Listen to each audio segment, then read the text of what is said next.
Advocacy group Animal Justice Canada has lodged a formal complaint with the Canadian Food Inspection Agency over last week's cull of hundreds of ostriches at Universal Ostrich Farms in British Columbia. The group calls on the director of BC Operations to investigate the cull and to take action to address what it calls inappropriate actions and to prevent similar conduct in the future.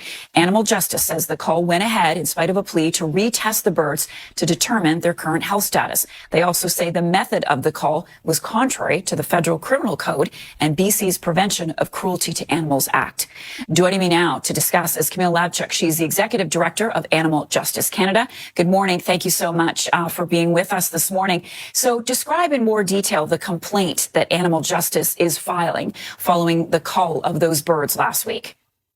Yeah, so we were deeply concerned to see the methods employed to kill the birds. There's the fundamental question of whether the birds should have been killed a year after they were infected. All indications are that they were very likely healthy, but the CFIA would not retest them.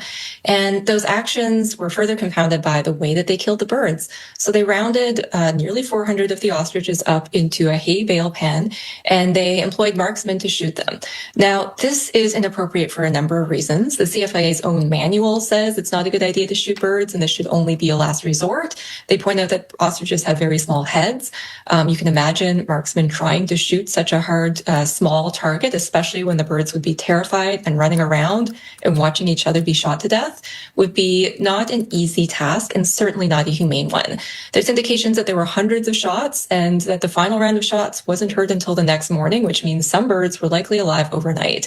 The CFIA may have had the lawful authority to carry out this kill, but that doesn't mean that they can engage methods that are cruel when there are less cruel methods available.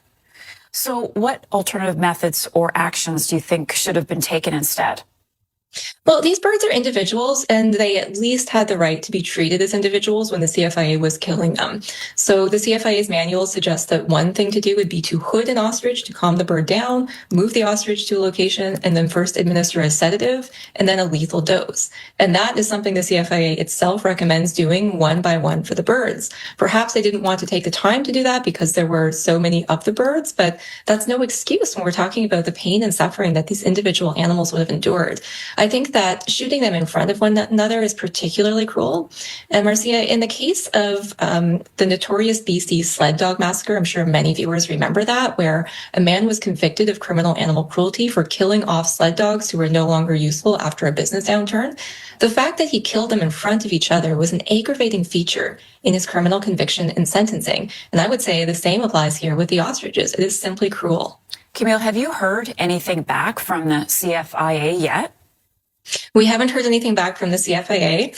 I have to say it's troubling that the agency is the body that we must complain to in this case. We've used an internal complaints process that they have. I am hoping that it will be different people reviewing that complaint from the ones who were involved in carrying out the killing. But honestly, it's just so surprising that after considering for a year that they wanted to kill these ostriches and presumably considering how they would do so, they happened to choose probably the least appropriate method possible. Camille, we'll leave it there for today. I really appreciate